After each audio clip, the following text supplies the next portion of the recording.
Assalamualaikum warahmatullahi wabarakatuh. Alhamdulillah hamdan katsiran tayyiban mubarakan fihi kama yuhibbu rabbuna wa yarda. Ashhadu an la ilaha illallah wahdahu la syarika lah wa ashhadu anna Muhammadan abduhu wa rasuluh. Ya ayyuhalladzina amanu ittaqullaha haqqa tuqatih wa la tamutunna illa wa antum muslimun. Ya ayyuhalladzina amanu ittaqullaha wa qulu qawlan sadida yuslih lakum a'malakum wa yaghfir lakum dhunubakum wa man yuti'illaha wa rasulahu faqad faza fawzan 'azima. Amma ba'd, fa inna asdaqal hadithi kitabullah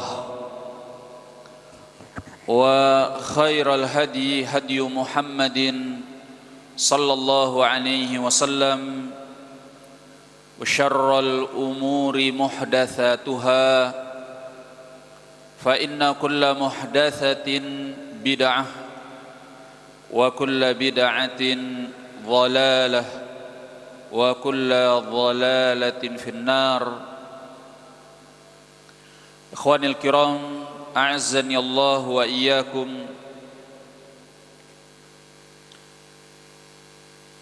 Senantiasa segala puji dan juga syukur kita panjatkan kehadirat Allah Subhanahu wa ta'ala yang hanya dengan nikmatnya amalan-amalan saleh menjadi sempurna. Semoga salawat dan salam juga terlimpahkan kepada Nabi besar kita Nabi Muhammad sallallahu alaihi wasallam dan juga kepada keluarganya, sahabatnya, serta siapapun yang mau mengikuti sunnahnya sampai datangnya hari kiamat kelak. Para jemaah sekalian, rahimani wa rahimakumullah. Pembahasan kita pada pertemuan kali ini sampai tentang perbedaan-perbedaan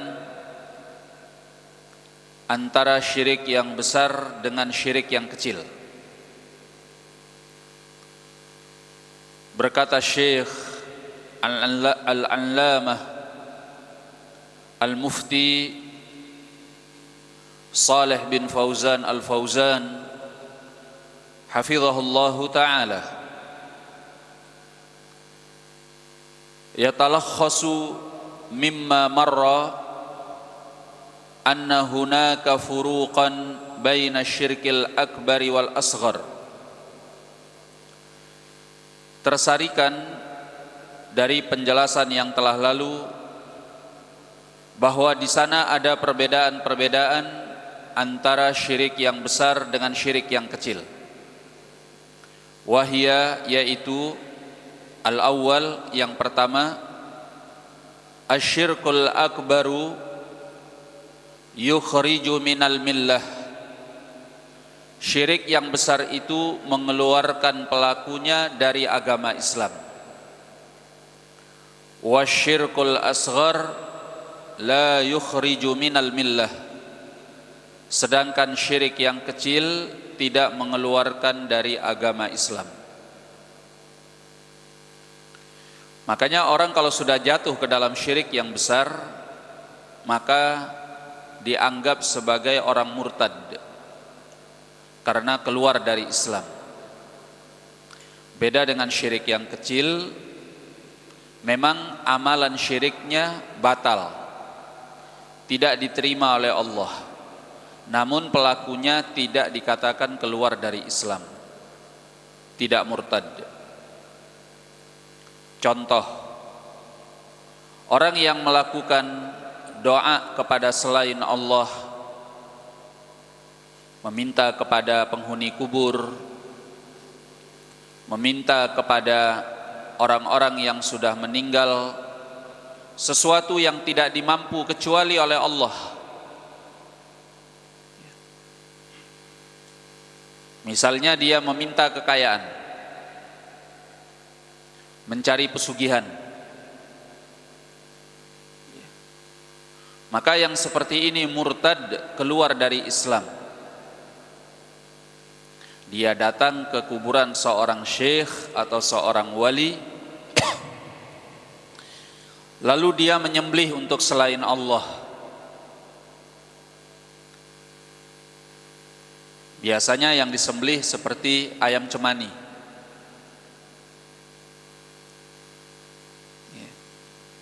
Mungkin sebagian orang menganggap apalah artinya sebuah sembelihan, toh harganya enggak seberapa. Tapi yang dilihat adalah ketika dia menyembelih untuk selain Allah kepada orang yang sudah meninggal dunia, itu menjadi sebuah ibadah pendekatan diri kepada selain Allah yang hukumnya adalah syirik.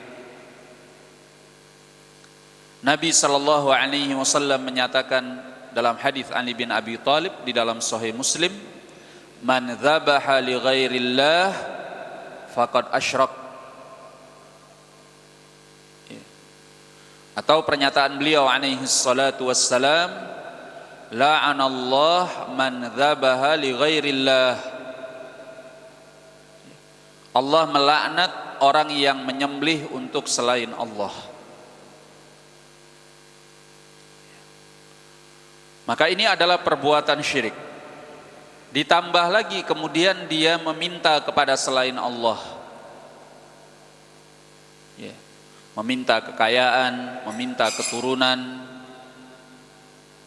meminta diturunkan hujan, atau apapun yang sebenarnya tidak dimampu kecuali hanya oleh Allah saja. Maka ini adalah syirik yang besar yang membuat pelakunya murtad, keluar dari Islam. Naam.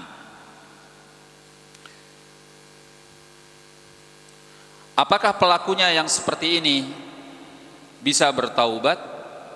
Jawabannya bisa. Tapi harus dengan taubat yang benar. Dia harus meninggalkan perbuatan syiriknya, meminta ampun kepada Allah, dan bertekad untuk tidak pernah mengulanginya kembali. Kalau tadi dia telah murtad, maka ketika dia bertaubat, dia harus kembali bersyahadat, mengucapkan la ilaha illallah wa anna muhammadan rasulullah. Nah, maka orang yang melakukan perbuatan syirik yang besar keluar dari Islam, atau istilah agamanya disebut dengan murtad.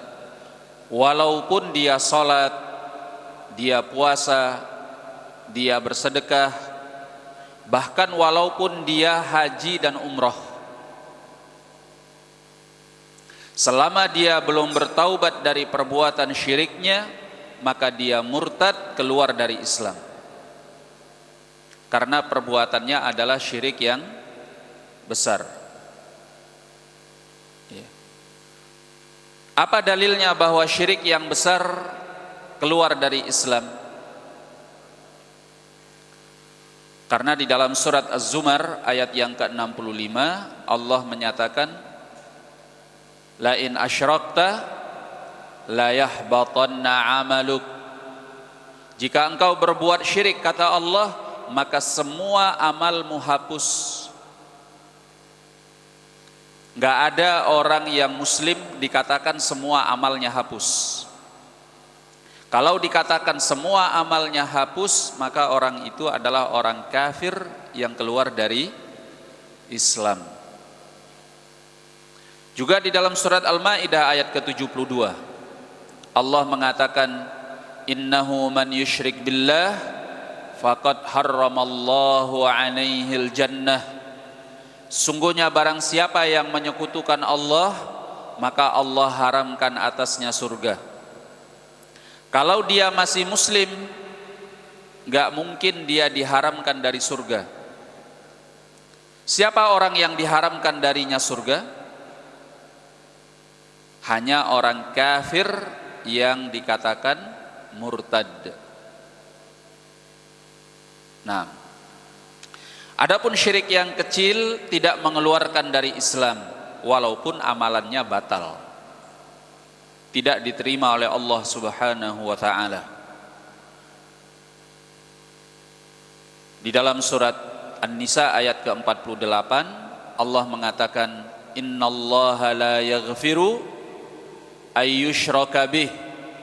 Sungguhnya Allah tidak mengampuni perbuatan syirik kepadanya, termasuk syirik yang kecil. Artinya bahwa amalan itu tidak diterima oleh Allah karena pelakunya tidak diampuni kecuali kalau dia bertaubat. Dalam hadis qudsi di dalam Sahih Muslim dari hadis Abi Hurairah radhiyallahu an, Nabi sallallahu alaihi wasallam mengatakan, man amila amalan, barang siapa yang mengamalkan sebuah amalan, asyraka fihi ma'i ghairi, yang dia menyekutukan aku dengan yang selainku dalam amalan tersebut, taraktuhu wa syirkah, kata Allah, aku tinggalkan dia dan perbuatan syiriknya. Maka menunjukkan bahwa syirik yang kecil amalannya ditolak, perbuatannya batal, walaupun sepakat para ulama bahwa pelaku syirik yang kecil tidak keluar dari Islam. Kemudian perbedaan yang berikutnya, qala ats-tsani, yang kedua, asyirkul akbar yukhlidu sahibahu finnar. Syirik yang besar membuat pelakunya kekal di dalam api neraka. Wasyirkul asghar la yukhlidu sahibahu fiha in dakhalaha. Sedangkan syirik yang kecil tidak membuat pelakunya kekal di dalam api neraka jika dia masuk ke dalamnya.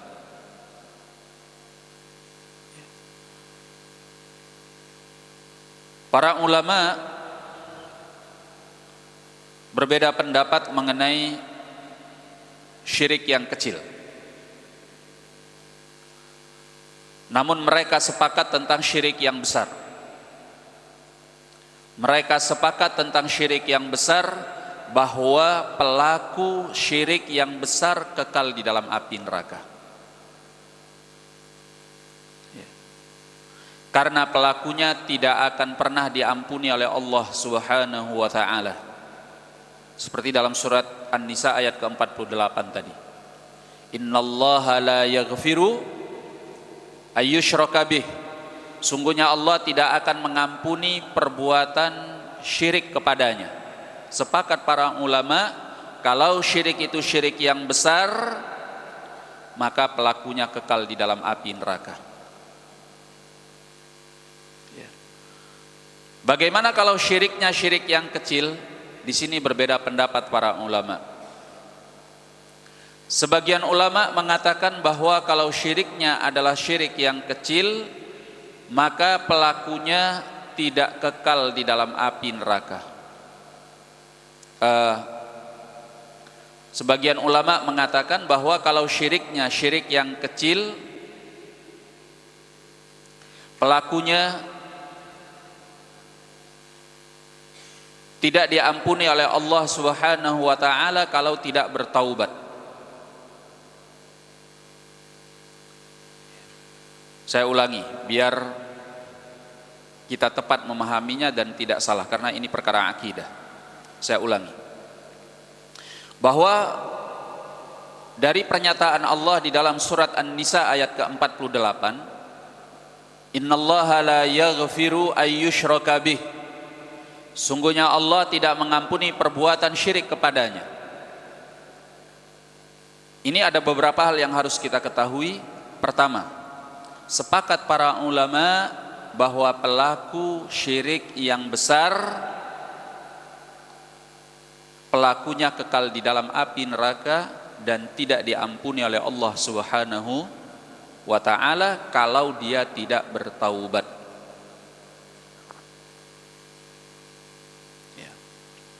Yang kedua, sepakat para ulama bahwa pelaku syirik yang kecil tidak kekal di dalam api neraka jika dia disiksa Allah masuk ke dalam api neraka. Ketiga, berbeda pendapat para ulama apakah syirik yang kecil pelakunya diampuni oleh Allah atau tidak diampuni oleh Allah jika dia tidak bertaubat.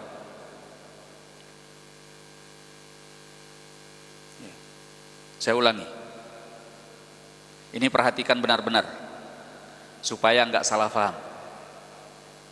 Pertama, kita sebutkan yang sepakat-sepakat dulu. Thayyib. Yang pertama, sepakat para ulama bahwa pelaku syirik yang besar kekal di dalam api neraka Allah.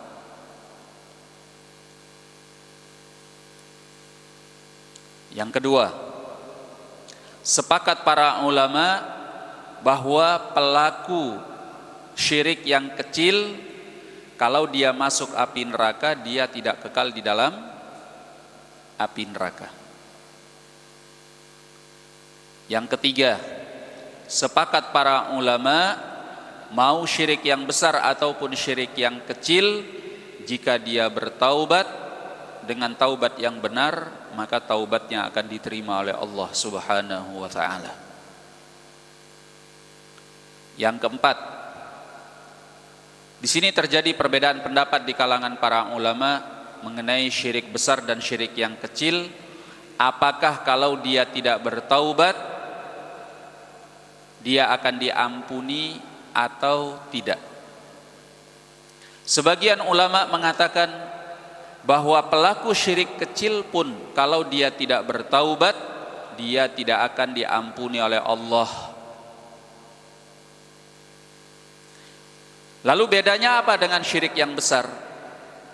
Syirik yang kecil itu kalau tidak diampuni artinya bahwa dia tetap akan disiksa oleh Allah, namun tidak kekal.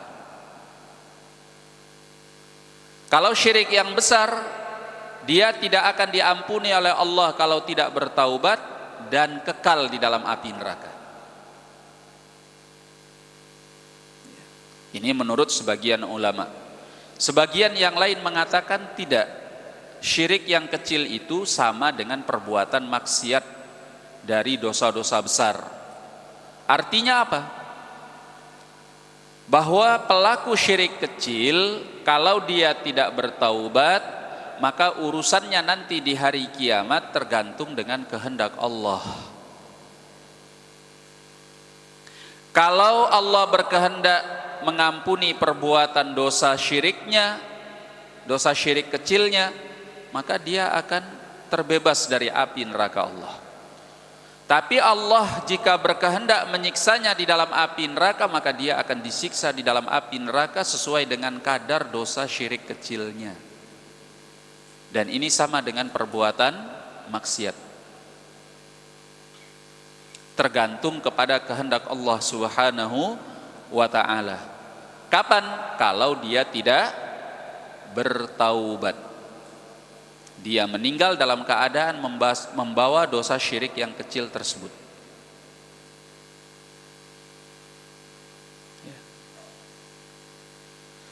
Sebab itulah Syekhul Islam bin Taimiyah rahimahullahu ta'ala mengatakan bahwa di sebagian tempat beliau menguatkan bahwa pelaku syirik yang kecil tidak akan diampuni oleh Allah kalau dia tidak bertaubat. Walaupun tidak kekal di dalam api neraka, tapi yang pasti dia akan disiksa. Tapi di sebagian tempat dari buku beliau mengatakan itu sama dengan perbuatan maksiat, tergantung dengan kehendak Allah Subhanahu wa taala. Beliau ada dua pendapat dalam hal ini. Namun kesimpulannya sebagaimana yang dikatakan oleh Syekh Muhammad bin Saleh Al-Utsaimin rahimahullah, semua ini menunjukkan bahwa yang namanya syirik meskipun kecil adalah dosa yang berbahaya.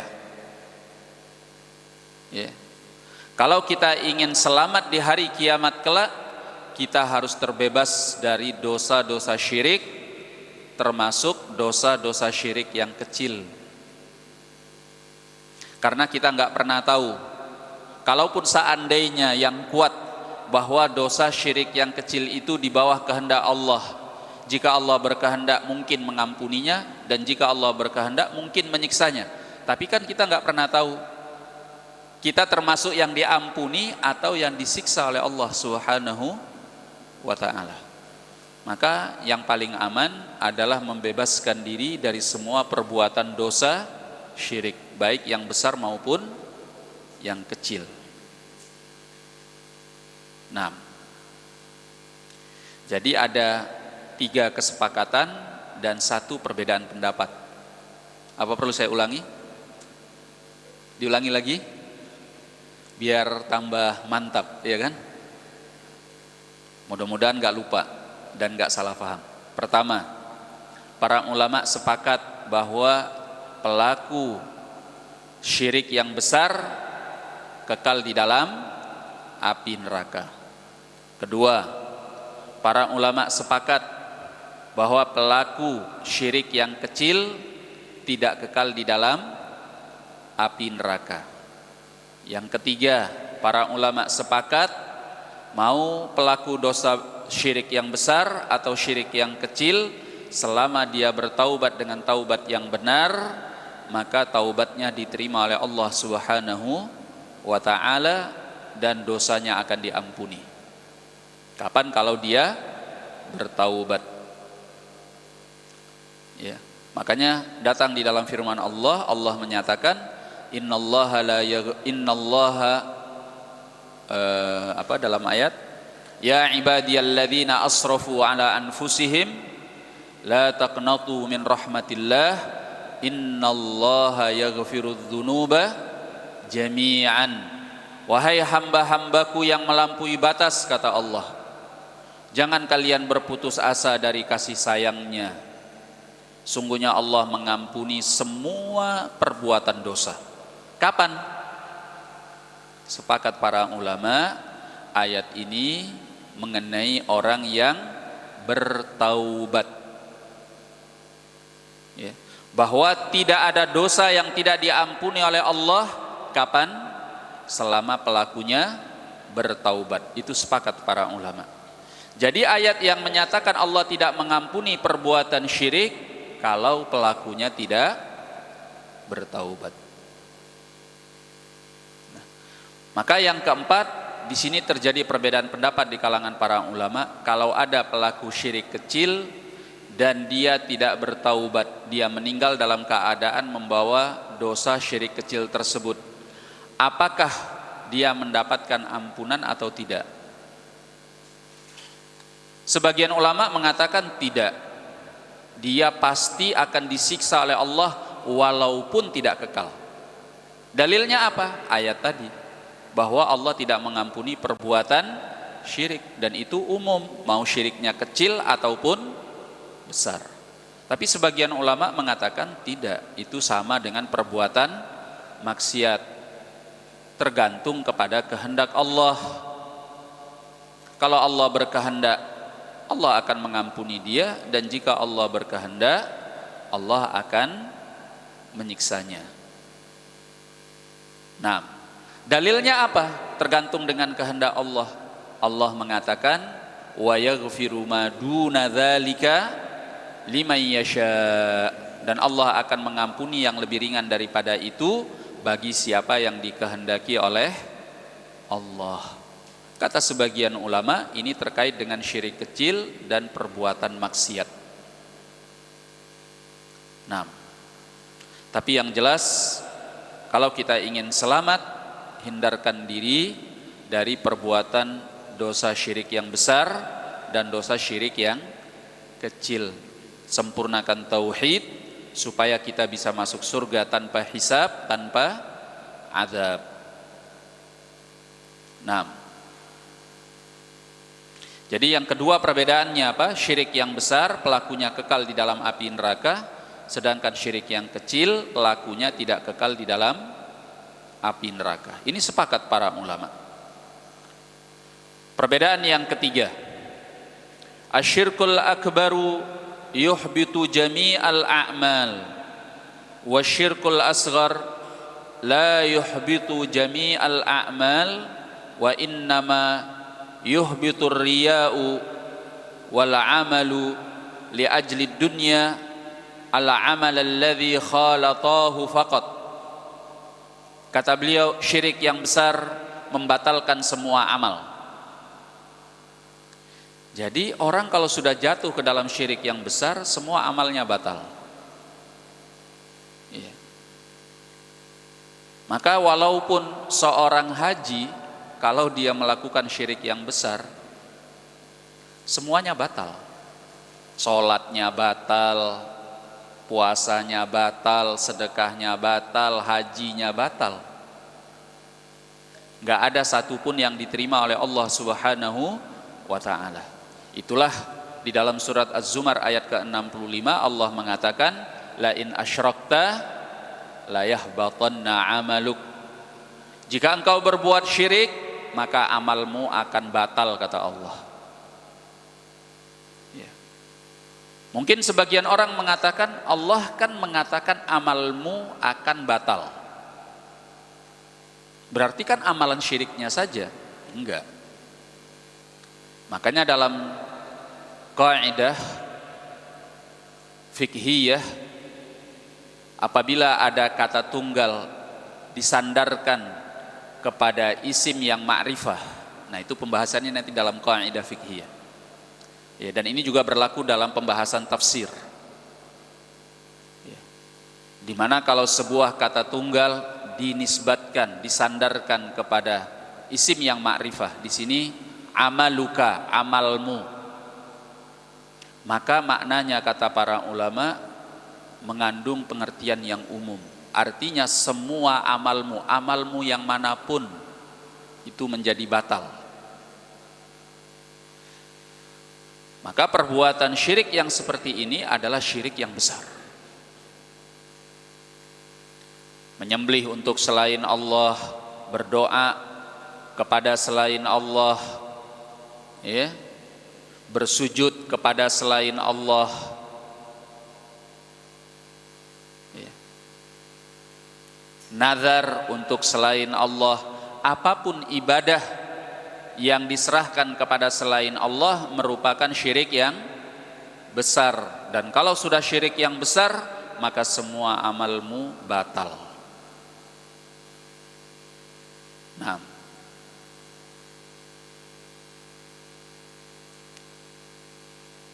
bagaimana kalau dia sudah bertaubat dari syirik yang besar tersebut?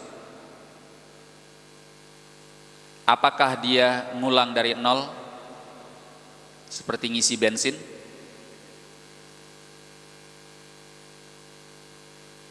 Jawabannya tidak. Inilah keindahan Islam yang pernah kita jelaskan. Kalau ada orang yang bertaubat dari kekafiran atau kesyirikan, maka kebaikan-kebaikannya yang telah lalu kembali dihitung di dalam Islam. Ya. Sebagaimana pernyataan Nabi sallallahu alaihi wasallam, aslamta ala ma aslafta minal khair. engkau Islam di atas segala kebaikan yang pernah engkau lakukan di masa lampau. Maka kalau dia masuk Islam, semua kebaikannya di masa lampau, mungkin dia pernah sedekah, membantu orang lain, ya, atau apapun kebaikannya dihitung kembali di dalam Islam. Hanya di masa kekafirannya semua kebaikan itu gugur. Tapi kalau dia taubat dan masuk ke dalam Islam, atau tadinya dia murtad, dia kembali ke dalam Islam, semuanya terhitung kembali. Ada nilainya di sisi Allah Subhanahu wa ta'ala. Nah,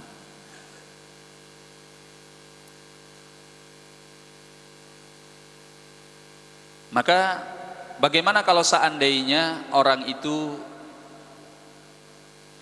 pernah murtad kembali ke dalam Islam? Apakah dia perlu mengulangi rukun-rukun Islam yang pernah dilakukannya? Kalau syahadat, iya, dia harus kembali mengucapkan syahadat la ilaha illallah wa anna muhammadan rasulullah. Kalau salat bagaimana? Contoh, dia sebelum zuhur adalah muslim, kemudian masuk waktu zuhur dia sholat. Setelah sholat ketemu temannya, dia murtad. Contoh ini. Lalu dia ketemu ustadznya, dia sadar, dia taubat. Maka dia kembali ke dalam keimanan dan keislamannya. Apakah selama masih ada waktu zuhur dia perlu mengulang sholat zuhurnya yang tadi? Karena dia sudah pernah murtad. Ini kejadiannya singkat. Contohnya begitu. Ini kejadian semua sebelum asar. Apakah perlu dia mengulangi sholat zuhurnya? Jawabannya tidak. Ya. Karena kebaikannya sudah kembali kalau dia kembali ke dalam Islam. Ya. Kebaikan atau amalannya itu menjadi gugur kalau dia meninggal di dalam kekafiran.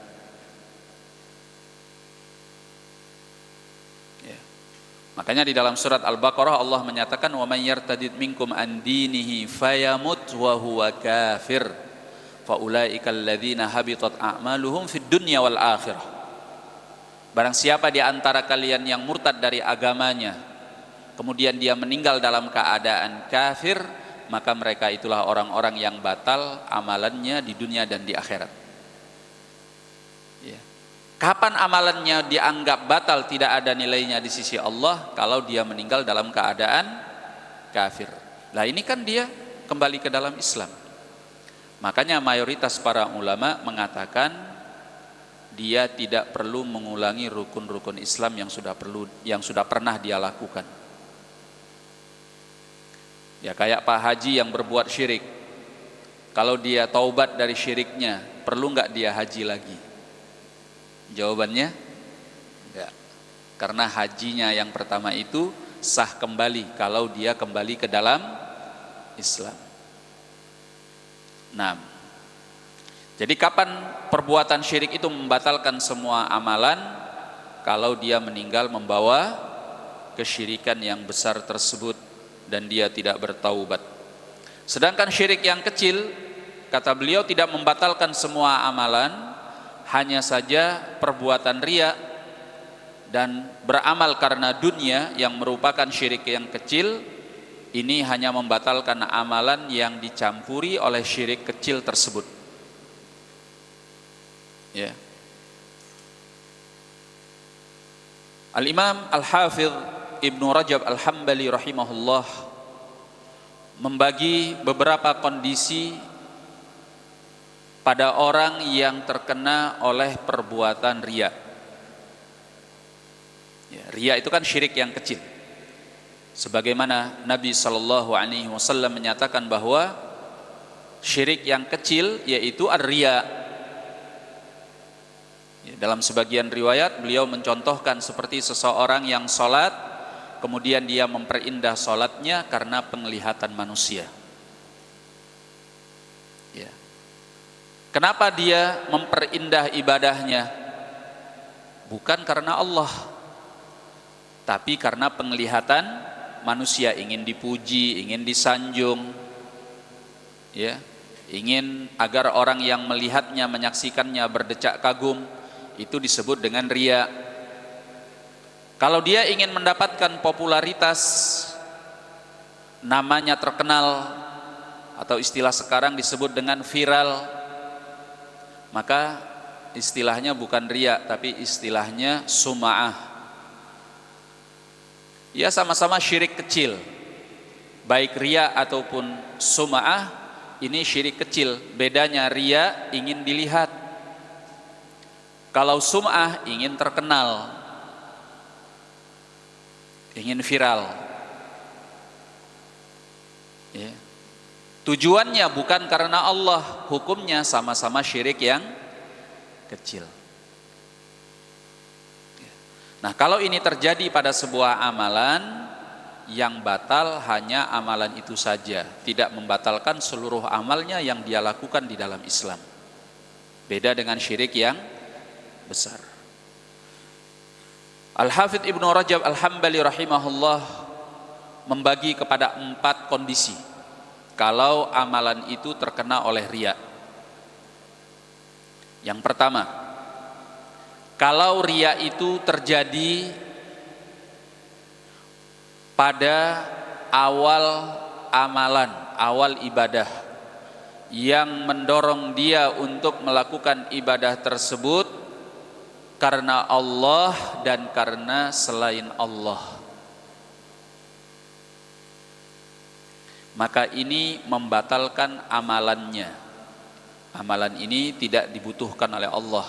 Seperti dalam hadis qudsi tadi, Allah mengatakan taraktuhu wa syirkah. Ya, barang siapa yang beramal dengan sebuah amalan, dia sekutukan aku padanya, maka aku tinggalkan dia dan perbuatan syiriknya. Ini yang pertama. Yang kedua, orang yang beramal dari awal amalannya tidak ada niatnya karena Allah, tapi niatnya memang murni untuk selain Allah. Ini juga amalannya tertolak, ya, tidak diterima oleh Allah Subhanahu wa ta'ala. Sudah isya ya? Baik, kita berhenti dulu, kita lanjutkan setelah azan. Lah ini udah bunyi. Ini agak cepat. Oh ya, siap. Jadi 2 kondisi ini sama-sama tidak diterima oleh Allah Subhanahu wa ta'ala kalau riyaknya terjadi dari awal. Apakah niatnya bercampur untuk Allah dan selain Allah, atau murni untuk selain Allah. Contoh yang pertama, misalnya, kenapa Anda sholat? Nah, ternyata niatnya dia sholat, memang ada niatnya memang untuk ibadah kepada Allah, juga supaya disanjung oleh orang lain, dibilang sebagai orang alim. Ini amalan sholatnya ditolak oleh Allah. Ya. Contoh yang kedua, kenapa Anda sholat? Nggak ada niatnya untuk Allah, tapi niatnya apa? Supaya mertua saya kagum, saya dibilang menantu yang baik, menantu yang soleh. Jadi kalau ada mertuanya dia sholat, nggak ada mertuanya dia nggak sholat. Ah, ini contoh ya. Ini kan perbuatan riya. Maka yang seperti ini juga ditolak oleh Allah Subhanahu wa ta'ala. Yang ketiga, setelah adzan, karena sudah adzan. Ya. Al-muadzin yu'adzin barakallahu fikum. Nanti kita lanjutkan setelah adzan. Baik, bismillahirrahmanirrahim. Kita lanjutkan sedikit. Yang ketiga adalah seorang yang riyaknya terjadi tidak di awal amal, awal ibadah, tetapi di pertengahannya. Awal ibadahnya atau awal amalannya dia ikhlas kepada Allah, nggak ada niat lain, murni niatnya untuk Allah. Contoh orang yang sholat, Ya, dari awal dia sholat niatnya untuk Allah. Allahu Akbar. Masya Allah dia sholat untuk Allah. Nggak taunya di tengah sholat datang mertuanya. Ini mertuanya lagi nih. Begitu datang mertuanya berubah, niatnya bergeser. Yang tadi niatnya mau sholatnya biasa aja, ini sholatnya lama, khusyuk. Nah, dia perindah sholatnya. Maka bagaimana hukumnya orang yang seperti ini? Kata Al-Imam Al-Hafidh Ibnu Rajab rahimahullah, apabila riyaknya itu terjadi di tengah amalnya, kalau dia terbawa oleh niat riyaknya ini sampai selesai, maka amalan dan ibadahnya tersebut tertolak di sisi Allah, karena sudah tercampur dengan riya. Ya. Nah, ini yang sering terjadi pada kita, ya, memperindah sebuah amalan karena ingin dilihat sehingga mendapatkan sanjungan, pujian, decak kagum dari manusia, atau ingin popularitas, ingin terkenal, atau ingin viral. Ya. Inilah tantangan yang sulit untuk menjaga keikhlasan, terutama amalan-amalan yang nggak bisa disembunyikan, sebagaimana yang sudah kita bahas, sholat, taklim, dakwah, ya, itu sulit sekali untuk ikhlasnya. Ya. Contoh, ustadz kajiannya dilama-lamain. Kenapa dilama-lamain? Kenapa? Supaya kelihatan serius misalnya, bukan lagi karena Allah. Ya, kajiannya dibuat begitu ilmiah. Kenapa kok dibahasnya begitu ilmiah? Supaya yang ngajinya kagum, wah ini ustadz masya Allah ilmunya mantap. Nah itu kan jadi nggak ikhlas, benar nggak? Sulit itu, ikhlasnya sulit. Termasuk ini Pak Imam, bacaannya dibagus-bagusin, dimerdu-merduin. Supaya apa? Semakin banyak jamaahnya semakin merdu suaranya. Supaya apa? Nah ini kan perlu diperiksa niatnya. Bukannya nyalahin, bukannya nggak bagus. Tapi disinilah keikhlasan itu sangat sulit. Gampang terjadi riya. Kalau sudah dimasuki oleh riya, nah ini kan jadi masalah, amalannya diterima nggak oleh Allah? Ya. Allah nggak ngelihat mau Pak Ustadz, mau imam dan sebagainya. Kalau riya, batal amalannya. Itu yang ketiga. Nah yang keempat, riyanya terjadi di tengah amalan seperti tadi, tapi dia mampu untuk menepisnya. Setiap muncul niat riya dia tepis, muncul niat riya dia tepis, dia bergumul dengan niat riyanya sepanjang amalan itu. Yang jelas dia tidak pernah nyerah, dia berjuang untuk mempertahankan keikhlasannya, sehingga dia sangat waspada terhadap niatnya. Begitu muncul niat riya dia tepis, muncul lagi dia tepis, muncul lagi dia tepis. Selama dia terus berjuang sampai selesai amalannya tersebut, maka insya Allah ini tidak akan membahayakan amalannya. Kenapa? Karena dia tidak pernah menyerah dengan niat riyanya. Dia selalu berusaha menjaga keikhlasannya. Nah ini yang keempat. Paham ya? Jadi 3 kondisi batal amalannya, 1 kondisi amalannya tidak batal, tetap diterima oleh Allah karena dia tetap menjaga keikhlasannya. Nah disinilah makanya menjaga niat itu sulit. Paling sulit itu menjaga keikhlasan, terutama dalam amalan-amalan yang tidak bisa disembunyikan di hadapan manusia. Taib. Dan 4 kondisi ini terjadi, perhatikan, ini penting sekali. 4 kondisi ini bisa kita bagi dengan hukum yang telah disebutkan hanya pada amalan yang menjadi sebuah kesatuan yang tidak terpisahkan antara awalnya sampai akhirnya. Contohnya apa? Salat. Salat itu adalah sebuah amalan yang menjadi sebuah kesatuan dari awal sampai akhir, nggak bisa dipisahkan. Kan nggak mungkin salat itu hanya takbiratul ihram. Nggak mungkin salat itu bentuknya hanya ruku'. Salat itu nggak mungkin bentuknya hanya sujud. Salat itu apa? Makanya definisi salat kalau kita baca buku fikih, apa itu salat? Jangan-jangan antum nggak tahu definisi salat apa? Salat itu adalah ibadah dzatu aqwalin wa af'al, sebuah ibadah yang mempunyai bacaan-bacaan dan gerakan-gerakan muftatihatun bit takbir, yang dimulainya dibuka dengan takbir, makanya diistilahkan takbiratul ihram, wa mukhtatimatun bit taslim, dan diakhiri dengan salam. Dia satu rangkaian kesatuan dari awal mulai takbiratul ihram sampai salam. Nah itulah salat, nggak mungkin dipisah-pisah. Nah kalau amalannya seperti ini, terjadi padanya 4 hukum tadi ya.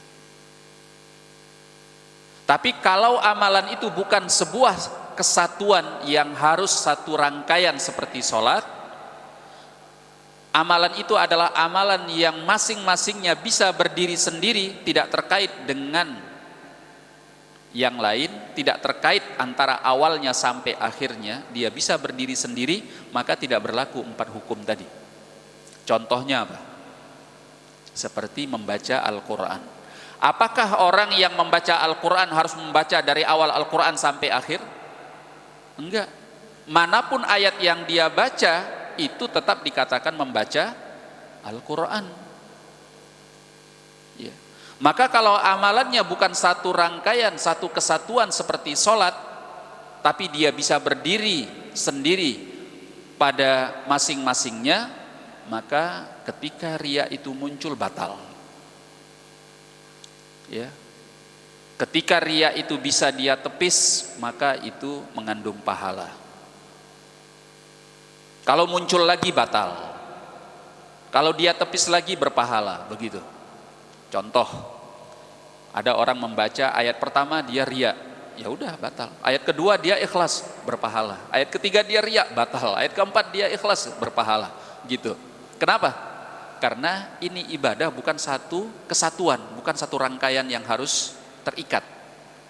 Setiap dia membaca satu hurufnya mendapatkan 10 pahala. Maka manapun yang dia ikhlas berpahala, manapun yang dia riya itu batal. Paham ya sampai di sini? Nah, yang terakhir, perbedaan antara syirik besar dan syirik yang kecil. Ar-rabi', yang keempat, asyirkul akbar yubihud dam wal mal, wa syirkul asghar la yubihuhuma. Syirik yang besar itu menghalalkan darah dan harta pelakunya, sementara syirik yang kecil tidak menghalalkan darah dan harta pelakunya ya. Jadi orang yang melakukan perbuatan syirik dengan syirik yang besar, misalnya ada orang melakukan pesugihan, oh kaya raya dia, ini orang murtad kafir, halal darahnya, halal hartanya. Beda dengan pelaku riya. Pelaku riya tadi walaupun amalannya tertolak di sisi Allah, tapi darah dan hartanya tidak halal. Kalau gitu boleh kita membunuh orang pesugihan, Ustaz? Boleh enggak?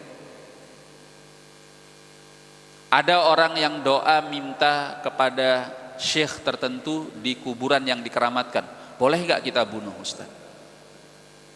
Memang dia halal darahnya dan hartanya, tapi yang melakukan eksekusi bukan masyarakat biasa.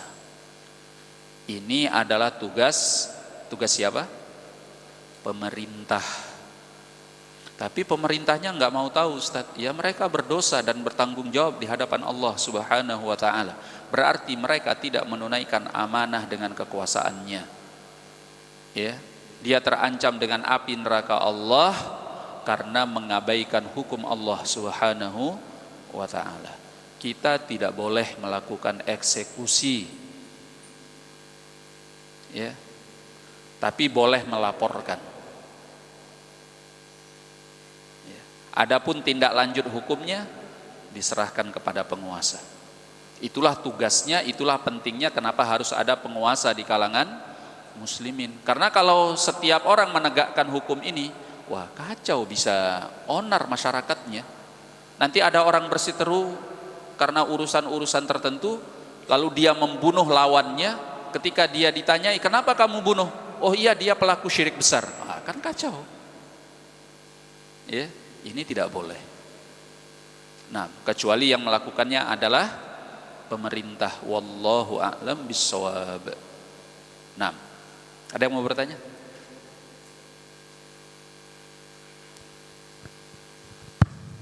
Silakan. Assalamualaikum warahmatullahi wabarakatuh, Ustaz. Ya. Assalamualaikum warahmatullahi wabarakatuh. Ustaz, ada sebuah hadis yang berbunyi, Inna awalu ma yuhasabu bihi yaumil qiyamah as-shalah. Bahwasanya awal pertama yang dihisab adalah salat. Gitu. Apabila salatnya baik, maka baik juga seluruhnya gitu, Ustaz. Apabila jelek, maka jelek juga. Apakah ini bagaimana cara memaknainya gitu, Ustaz? Disuatkan dengan bahwasanya syirik membatalkan amalan. Bagaimana cara? Kalau sudah syirik nggak bakal dihisap lagi, dia udah.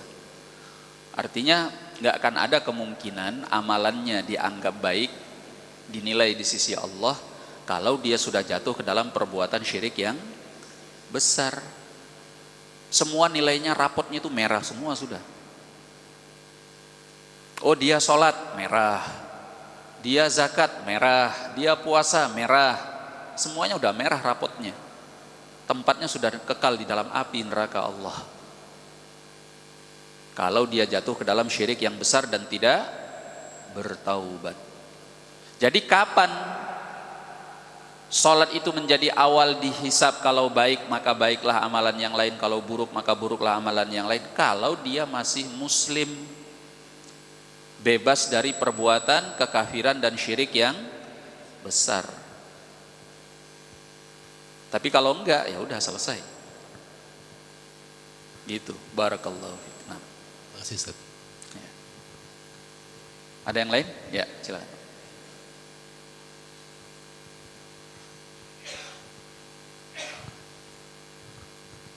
Bismillah. Ustadz, saya mau nanya, tadi Pak Ustadz bilang kalau untuk riya itu sholat yang bukan karena Allah, umpama karena ingin mendapat sesuatu. Taruhlah dalam kasus saya ini, kadang-kadang suka mendidik anak itu, umpama dia lagi main, tiba waktunya sholat, dia minta jajan, saya nggak kasih dulu.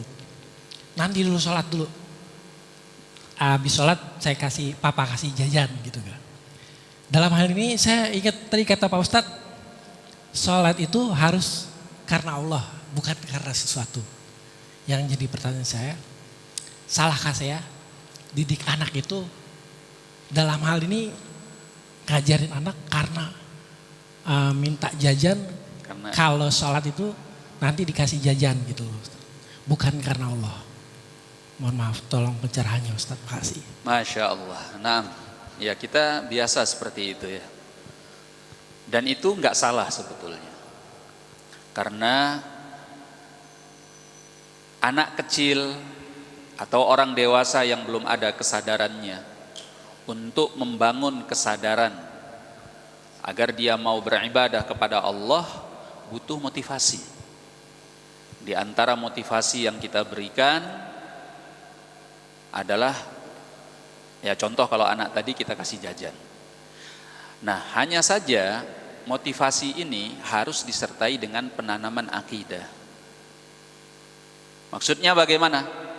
Contoh, misal kita bilang sama anak kita, kamu sholat dulu, nanti kalau sholat baru ayah kasih jajan.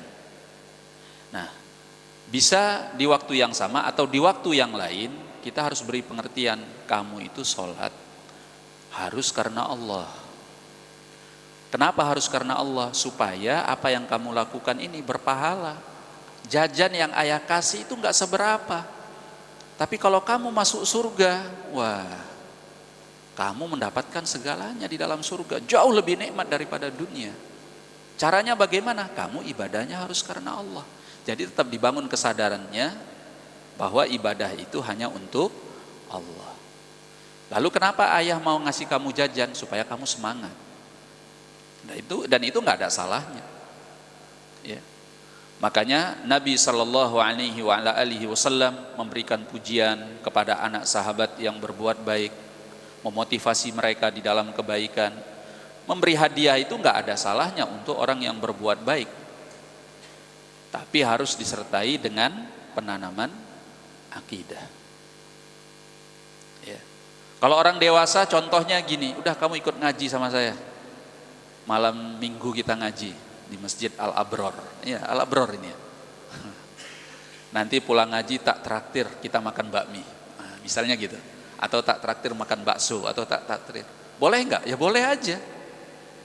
Lah, orang itu kan nanti ngaji karena ya enggak apa-apa, awal.